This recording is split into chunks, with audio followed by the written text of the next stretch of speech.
Hello my dear student, हमारे YouTube channel एक की शिक्षा निकेतन में आप लोगों का फिर से बहुत बहुत स्वागत है।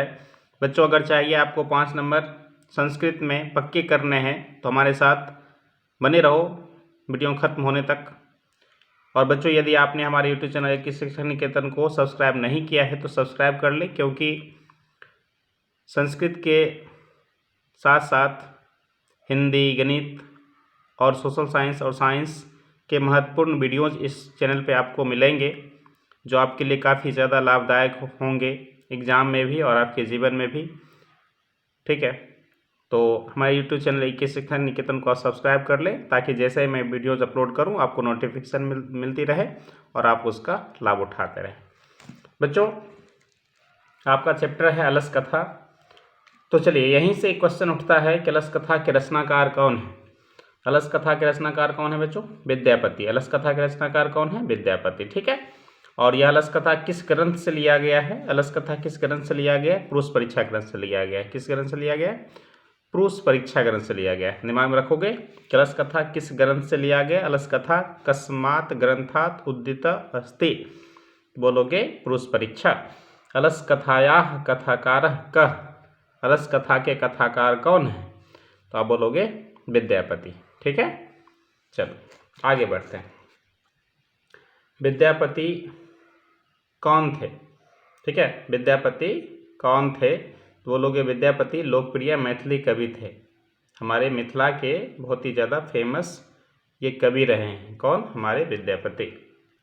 बच्चों, विद्यापति जी का जन्म बिस्फी ग्राम में हुआ था। बिस्फी ग्राम में हुआ था, जो मधुबनी जिला में अवस्थित है। हमारे बिहार के मधुबनी जिला में अवस्थित है।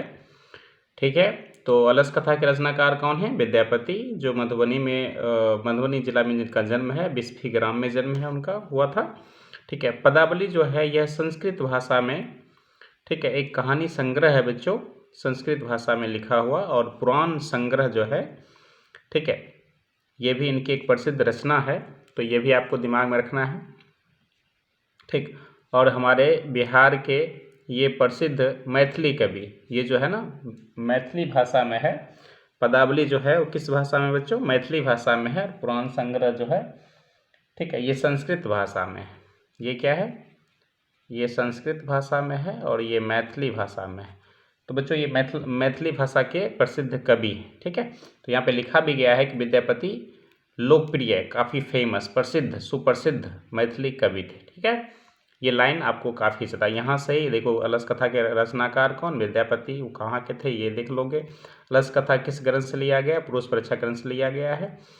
ठीक है, अलस कथा के रचनाकार जो विद्यापति हैं वो कौन थे, पूछा जाएगा। विद्यापति कः आसीत्, आपको लिखना है विद्यापति, विसर्ग लगा देना है। लोकप्रिय मैथिली कवि, विसर्ग लगा देना। थे का इंग्लिश होता है, संस्कृत होता है आसित। तो विद्यापति लोकप्रिय मैथिली कवि आसित। ठीक है, इस तरह से। आइए बच्चों, इस चैप्टर का अनुवाद हम देखते हैं, और आपको देखना पूरे अनुवाद सुनने के बाद आपको बड़ा मज़ा आएगा। ठीक है, काफ़ी ज़्यादा इम्पोर्टेंट अच्छा चैप्टर है बच्चों, आपको काफ़ी ज़्यादा पसंद आएगा और याद ही हो जाएगा चैप्टर कैसा है। ठीक है, आइए स्टार्ट करते हैं बच्चों। मिथिला में, ये काफ़ी इम्पोर्टेंट लाइन मैं पढ़ रहा हूँ। मिथिला में वीरेश्वर नाम का एक मंत्री थे।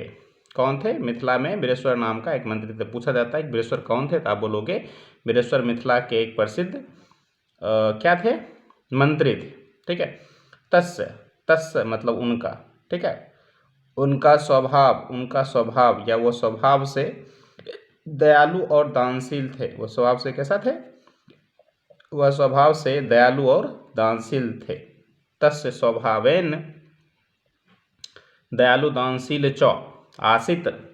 ठीक है, विद्यापति मिथिलायाः मंत्री आसित, स्वभावेन दयालु दानशील च आसित। अर्थात मिथिला के एक प्रसिद्ध मंत्री वीरेश्वर थे, जिनका स्वभाव दयालु और दानशील था। वे प्रतिदिन डेली के डेली बच्चों क्या करते थे? वो गरीब, अनाथ, 3 चीज़ याद करना है, गरीब, अनाथ और आलसी। क्या याद करना है बच्चों? गरीब, अनाथ और आलसी को भोजन, वस्त्र और धन, ये भी 3 चीज़ें हैं। भोजन, वस्त्र और धन, 3 चीज़। ठीक है, गरीब, अनाथ और आलसी को भोजन, वस्त्र और धन बांटते थे। ठीक है। ये डेली के डेली क्या करते थे, उन्हें भोजन वस्त्र और धन दिलवाते थे। ठीक, यहाँ तक याद हो गया। क्या याद हो बच्चों, मिथिला में एक मंत्री थे बृहस्पति नाम का, उनका स्वभाव दयालु और दानशील था। वे डेली प्रतिदिन नित्यदिन गरीब अनाथ और आलसी को भोजन वस्त्र और धन बांटते थे। ठीक है। अब देखो, पता है दुनिया में सबसे बड़ा अभागा कौन कहलाता है? सबसे बड़ा अभागा वो होता है, ठीक है, आलसी कहा गया।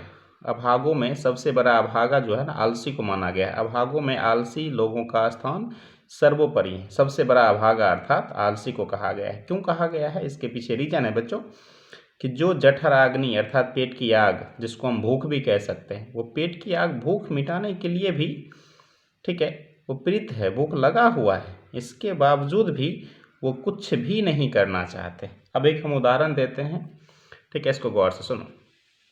कभी कभी आपने देखा होगा, इस चीज़ को लाइटली नहीं लेना है, अच्छे से बस समझने के पॉइंट ऑफ व्यू से समझना है कि देखे होंगे आपके घर में क्या होता है कि माँ अगर आपको कहती है बेटा 2 रोटी बना ले, ठीक है, तुझे भूख लगी होगी, तो वास्तव में आपको भूख लगी होती है, लेकिन आप कहते हो कि नहीं ना, बस आलस के मारे, जबकि आप कर सकते हो। आलस के मारे क्या कहते हो? नहीं, ठीक है, रहने दो, हम नहीं खाएंगे। मतलब भूख लगी है फिर भी कहते हो रहने दो, हम नहीं खाएंगे। ठीक है, तो खैर ये तो एक छोटा सा एग्जाम्पल था। बट यहाँ पे क्या है बच्चों कि आलसी लोग जो होते हैं, ठीक है, वो पेट में भूख लगी हुई है, उस भूख को शांत करने के लिए भी कुछ नहीं करना चाहते हैं, इसलिए उनकी, ठीक है, उनको सबसे बड़ा अभागा माना गया है। ठीक है, ये लाइन हो गया बच्चों। आगे तो इसके बाद क्या हो जाता है, ये तो कहा गया है अभागों में सबसे बड़ा बुरा स्थान ना, अभागों में सबसे ऊपर सर्वोपरि स्थान जो होता है आलसियों का होता है। इसके बाद आलसी पुरुषों को काफ़ी धन आदि मिलने लगा। आलसी पुरुषों को धन आदि डेली मिलता था। यह बात सुनकर बहुत सारे तुंदिल व्यक्ति यानी बनावटी या धूर्त व्यक्ति भी एकत्रित हुए। अर्थात समझो, मान लो, ठीक है, कि आपको क्या होता है, गांव में देखते हो ना कि किसी चबूतरे पे, चौराहे पे कुछ व्यक्ति ताश खेलते रहते हैं, जो आवारा की तरह ना भर दिन ऐसे ही ताश खेलते रहते हैं, घूमते फिरते रहते हैं, उनको कोई काम नहीं होता है, वो तो ऐसे बेकार बैठे हुए हैं। तो उस रास्ते से जब आलसी व्यक्ति धन वस्त्र और भोजन लेके गुजरता था, तो उसने देखा और महसूस किया कि अरे, ठीक है, इस सब को कोई मेहनत भी नहीं करना पड़ता है, भोजन वस्त्र और धन मिल जाता है, तो हम लोग भी क्यों ना इसके साथ शामिल हो जाए। कौन देखने आएगा कि आलसी है ना, हमारे पास क्या है नहीं है। तो ये मतलब बिना मेहनत के इन सबको क्या मिल रहा था? लाभ मिल रहा था। तो बिना मेहनत के कौन इंसान नहीं चाहता कि सुखी जीवन हमें प्राप्त हो जाए? ठीक है, आराम पसंद ज़िंदगी सब इंसान ढूंढते हैं। आराम से ज़िंदगी कट जाए तो फिर ज़्यादा मेहनत करने की ज़रूरत ही नहीं है। ठीक है, ऐसा होता है। तो क्या हो गया, कुछ बनावटी तुंदिल व्यक्ति, आवारा व्यक्ति, ठीक है, वो क्या करते हैं, एकत्रित हुए, क्योंकि सुविधाजनक आराम पसंद जिंदगी सभी जीना चाहते हैं। यह मनुष्य का क्या है? स्वभाव है। यह मनुष्य का क्या है बच्चों? स्वभाव है। मनुष्य का स्वभाव है कि आराम, अगर आपको आराम से कोई चीज़ें मिल जाए तो आप ज़्यादा मेहनत करना पसंद करोगे। आपको आसानी से सब कुछ समझ में आ जाए तो आप डिटेल्स में पढ़ना चाहोगे? नहीं चाहोगे। ठीक है, तो ऐसा ही होता है आज। तो अभी तक आपने क्या देखा कि चैप्टर का नाम है आपका आलस कथा, जिसके रचनाकार विद्यापति हैं। यह ग्रंथ जो है पुरुष परीक्षा ग्रंथ से लिया गया है। और विद्यापति कौन है बच्चों? प्रसिद्ध, मिथिला के एक प्रसिद्ध फेमस कवि है ना।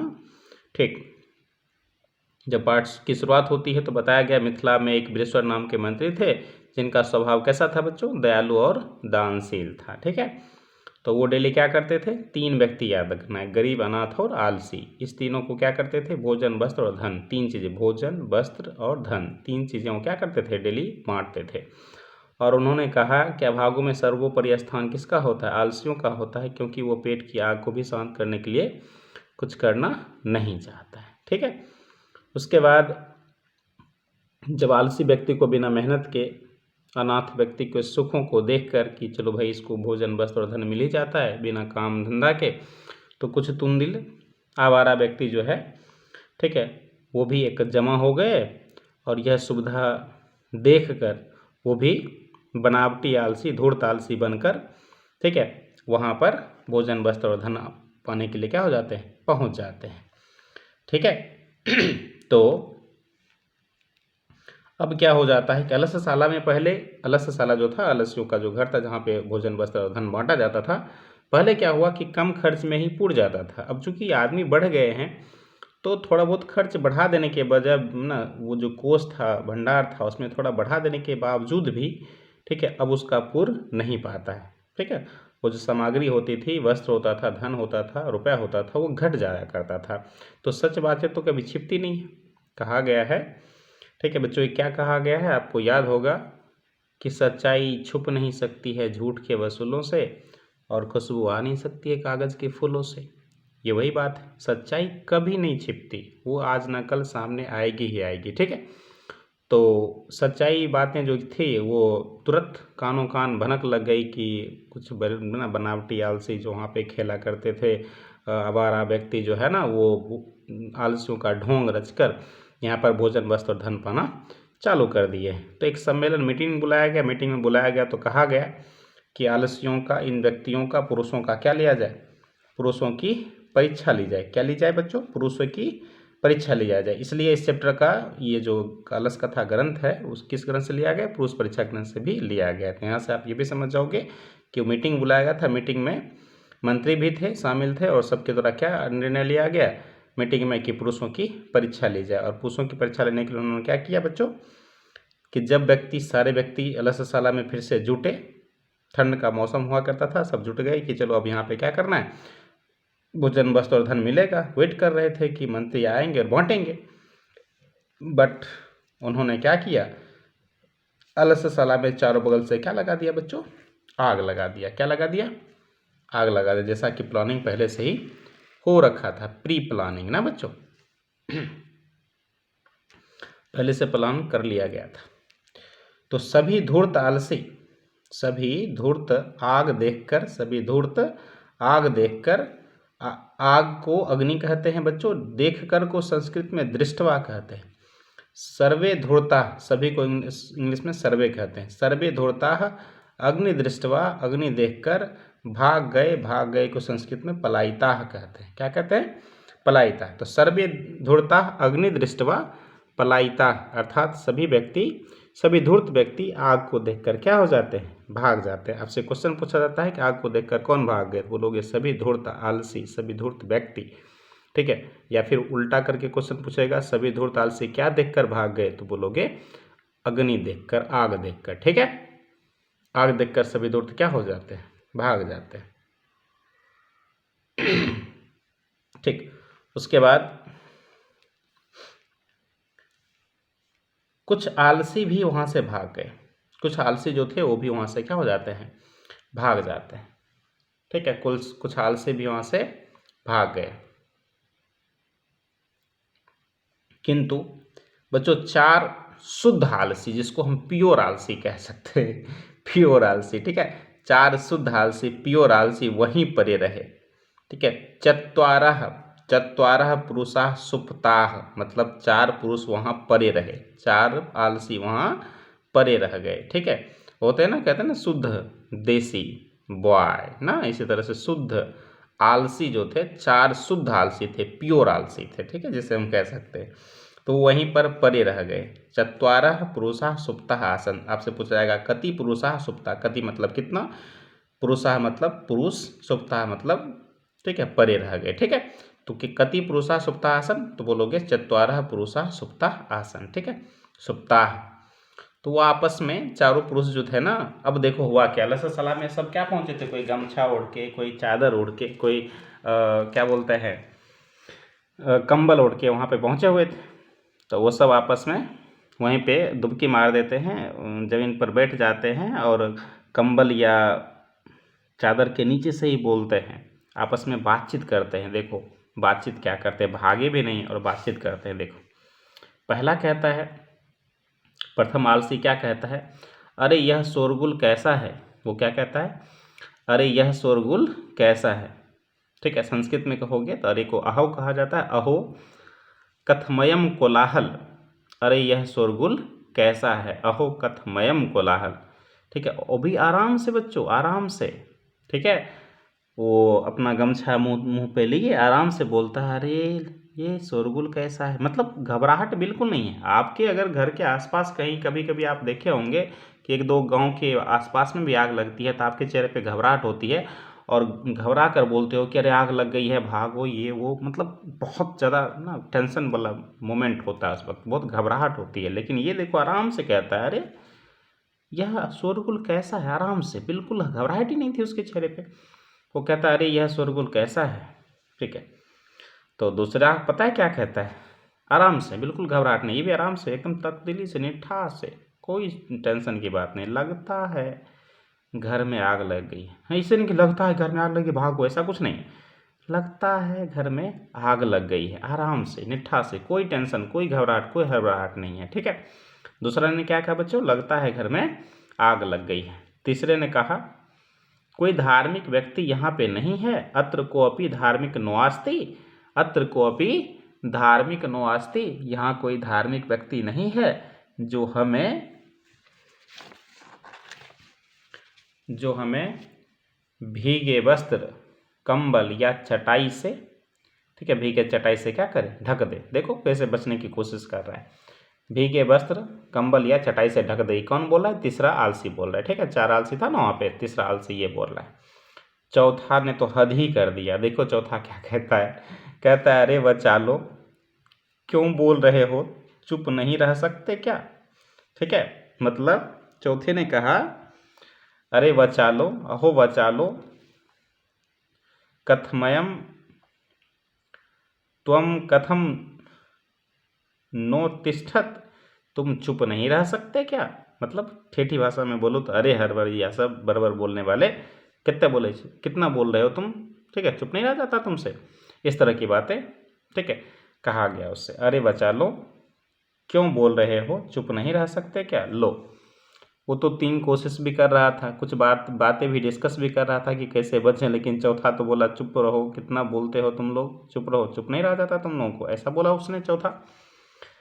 इस वार्तालाप को सुनकर समझ गए, इस वार्तालाप ना उस मंत्री, उस अरसशाला के आसपास जो व्यक्ति मंत्री लोग देख रहे थे सारे ना, कि सब किस तरह बचने की कोशिश करते हैं। इस वार्तालाप आपस में चारों की बातों को सुनकर समझ गए कि ये लोग बचने का कोई उपाय नहीं कर रहे हैं।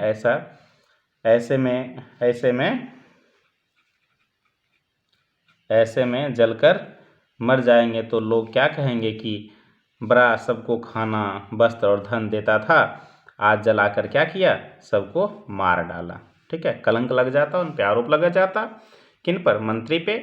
तो मंत्रियों ने क्या किया, अपने लोगों को बोलकर आलसियों के बाल पकड़कर, टीकी पकड़कर, ठीक है, उसको बाहर निकलवाया। ठीक है, मंत्री के लोगों ने उसको क्या किया, बाल पकड़कर बाहर खींच के निकाला। ठीक बच्चों, यहाँ तक आपका हो गया। बाद में अधिकारियों ने ही कुछ कहा, उस बहुत इंपॉर्टेंट लाइन कहा है बच्चों। इस लाइन ये पूछा जाता है आपसे कि बताइए कलश कथा के आधार पर बताइए कि किन की गति किससे होती है, ये क्वेश्चन पूछा जाता है आपको, तो उसका जवाब दोगे। तो स्त्रियों की गति जो होती है ना, पति से होती है बच्चों। स्त्रियों की सारी गति जो होती है ना, सब कुछ उसका जो होता है ना, पति से होता है। जिस स्त्री का पति मर जाता है या उनसे दूर हो जाते हैं, तो बच्चों उनका जो है ना, सब कुछ काफ़ी कष्टमय होता है, काफ़ी ज़्यादा। आजकल तो वही एक होते हैं, पति अपने पत्नी का हर छोटी बड़ी ज़रूरतों का ख्याल रखते हैं, उनकी फीलिंग्स को समझते हैं, उनका तबीयत खराब हो जाए, सुख दुख का साथी बनते हैं। तो बच्चों, स्त्रियों की गति जो होती है ना, वो पति से होती है, और एक बच्चों की गति जो होती है माँ से होती है। अगर माँ ना हो जिस बच्चे को, उनसे पूछिए कि माँ की अहमियत क्या होती है। ठीक है, तो बच्चों की गति किससे होती है, माँ से होती है। ठीक है, किंतु आलसियों का दयालु व्यक्ति के अलावा कोई नहीं होता, अर्थात आलसियों की गति दयालु व्यक्ति से होती है। ट्रेन में कभी सफ़र करते होंगे तो आपने देखा होगा, कुछ आलसी व्यक्ति या कुछ भीख मांगने वाले व्यक्ति, ठीक है, आते हैं और भीख मांगते हैं। तो कुछ व्यक्ति तो जिनके अंदर दया भावना होती है, दयालुता होती है, वो 2 रुपये 10 रुपये या 4 रुपये निकाल के 20 रुपये उसे दे देते हैं। लेकिन कुछ व्यक्ति ऐसे भी होते हैं जिसके अंदर दयालु भावना दया भावना नहीं होती है, तो कहते हैं हट्टा कट्ठा शरीर है तुम्हारा, कमाया नहीं जाता है कि भीख मांग रहे हो ना, तो तुम्हारे लिए ही कमा के रखा हूँ, भाग यहाँ से, मारने के लिए भी उतावले हो जाते हैं। अर्थात बच्चों दयालु जो व्यक्ति है वही आलस्यों को देख सकता है, उसे वही उसकी मदद कर सकता है, कोई दूसरा व्यक्ति मदद नहीं कर सकता है। ठीक है, तो एक स्त्री के लिए उसका सब कुछ पूरी दुनिया उसके पति होते हैं। एक बच्चों की पूरी दुनिया संपूर्ण, ठीक है, वो माँ से होती है। ठीक है, बच्चों की गति माँ से होती है और आलस्यों की गति दयालु व्यक्ति से होती है। दयालु व्यक्ति के अलावा उनका इस दुनिया में कोई नहीं होता है। ठीक है, तो इसके बाद ये जो है ना विचार वो अपना रखकर अधिकारी लोग उसके बाद क्या किए, उन चारों को मंत्री के द्वारा अधिक से अधिक धन वस्तु देकर उसे वहाँ से विदा किया। ठीक है, अब आओ कुछ महत्वपूर्ण ऑब्जेक्टिव जो यहाँ से गारंटी के साथ पूछे जाते हैं, इंपॉर्टेंट क्वेश्चन को देख लो। पाठ से आपको क्या शिक्षा मिलती है? हमें आलस्य नहीं करनी चाहिए, हमें आलस्य नहीं करना चाहिए। वयम आलस्यम नो कुर्वेम या करणीयम, वयम आलस्यम नो कुर्वेम या करणीयम, हमें आलस्य नहीं करनी चाहिए। मिथिला के मंत्री कौन थे? मिथिलायाः मंत्री कः आसीत्, मिथिला के मंत्री कौन थे बच्चों? तो वीरेश्वर कौन थे? वीरेश्वर मिथिला के मंत्री थे, जिनका स्वभाव कैसा था? दयालु और दानशील था। ठीक है, उसके बाद क्या देखकर सभी धूर्त भाग गए? आग को देखकर। ठीक है, आग को देखकर सभी धूर्त क्या हो जाते हैं? भाग गए। कम दृष्टवा सर्वे धूर्ता पलायिता, इसी को मैंने संस्कृत में लिखा है, क्या का इंग्लिश में कम या किम लिख लो। कम देखकर मतलब दृष्टवा, सभी मतलब सर्वे, धूर्त मतलब धूर्ता, भाग गए मतलब पलायिता। कम दृष्टवा सर्वे धूर्ता पलायिता, तो अग्नि दृष्टवा, अग्नि को देखकर सभी धूर्त क्या हो गए? भाग गए। अलस कथायाः कथाकारः कः, अलस कथा के कथाकार कौन है? अलस कथा के कथाकार विद्यापति हैं। और अलस कथा किस ग्रंथ से लिया गया बच्चों? पुरुष परीक्षा ग्रंथ से लिया गया। ठीक है, उसके बाद विद्यापति कः आसीत्, विद्यापति कः आसीत्, विद्यापति प्रसिद्ध मैथिली कवि आसीत्, विद्यापति लोकप्रिय मैथिली कवि थे। विद्यापति कौन थे? लोकप्रिय मैथिली कवि थे, जिनका जन्म कहाँ हुआ बच्चों? जिनका जन्म, ठीक है, जिनका जन्म देख लो बिस्फी मधुबनी ग्राम, बिस्फी ग्राम का नाम था और मधुबनी जिला था। ठीक है, तो इस तरह से आपका ये चैप्टर ख़त्म होता है। आप इसको रिवीजन कर लोगे और ये जो नोट आप देख रहे हो इसका PDF जो है डिस्क्रिप्शन में है, आप वहाँ से जाके इसको डाउनलोड कर लोगे और एक बार अच्छे से पढ़ लोगे और अनुवाद जो है देख लोगे। परीक्षा में इससे क्वेश्चन पूछे जाएंगे। ठीक है, ठीक है बच्चों, हम अगले क्लास में हम आपसे मिलेंगे। नेक्स्ट चैप्टर जो है आपका, ठीक है, वो लेके और पाटलिपुत्र वैभव का हम ऑब्जेक्टिव करवाने वाले हैं। नेक्स्ट क्लास में आपको वही करवाया जाएगा। ठीक है, तब तक अपना ख्याल रखें, अपनी तैयारी अच्छे से करते रहें। मिलते हैं अगले लेक्चर में। थैंक यू बच्चों।